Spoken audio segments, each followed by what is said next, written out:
Ang kautusan ng Panginoon. Ang kautusan ng Panginoon ay walang kamalian.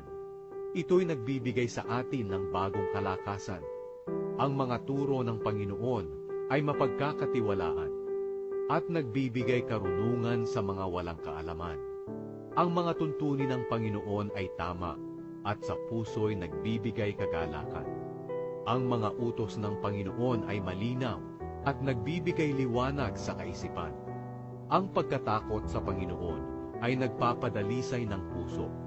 Mananatili ito magpakailanman.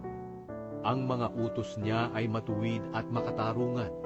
Ang mga ito'y higit pa kaysa purong ginto at mas matamis pa kaysa sa pulot o kyutan.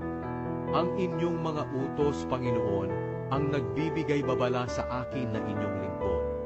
May dakilang gantimpala kapag ito'y sinusunod. Hindi namin napapansin ang aming mga kamalian. Kaya linisin niyo po ako sa mga kasalanang hindi ko nalalaman.